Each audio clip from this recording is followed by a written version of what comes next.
My name is Bill Olson, Vice President of Field Operations at Parsons, and Perry's asked me to talk a little bit about what lean construction means to me.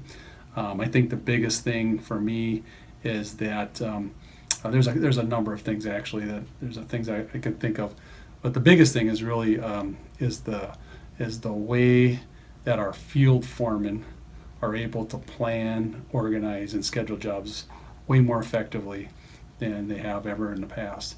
The communications has improved, which is that's really the thread of lean, is really improving the communication, not only internally within our Parsons group and our subcontractors, but also with our general contractor and other trades on the job sites. And then also you have our design and engineering groups as part of that as well. So again, at the end of the day, I think lean is a tool that our field supervisors are using to improve their lives on a daily basis from a planning standpoint. I think that of course lean is all about elimination of waste through the continuous improvement. So there's opportunities all over the place on job sites to improve that. To me, I love those opportunities to work through that. I think the key to lean is that we make sure we provide proper training to everybody, and it's really more of an awareness and training and understanding to think in a different way than they ever have before.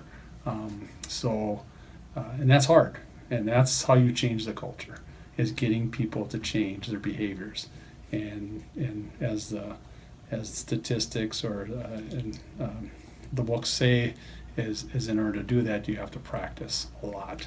So a lot of practice that goes into changing the culture. So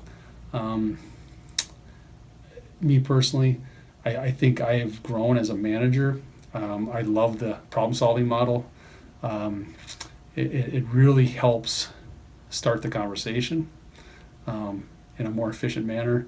Really gets the person that comes in my office, as me as a manager, people come into my office and ask for this or that or talk about issues, and it really gets to the heart of the problem when you say, what is the problem we're trying to solve? And you can get right to the heart of it and then kind of work through it that way. Of course, in a more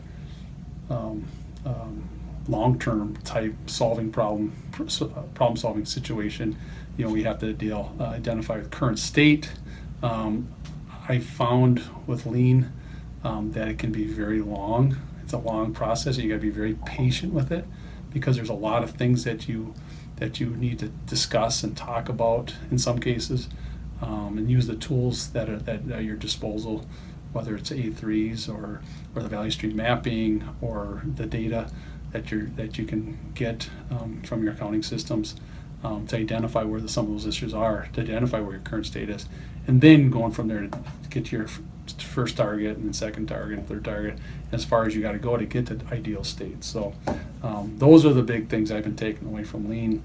I think, again, for me personally, practice is important, repetition is important, is really easy to get out of it. So it's just important to have strong leadership, mentorship, peers around you to talk about it. I think that as our company continues to develop our lean culture, we get more leaders involved in lean. Our manager, especially at our leadership and management level, we can collaborate more amongst the different groups, because I think that holds each other accountable then. So that's kind of where we're at with lean culture.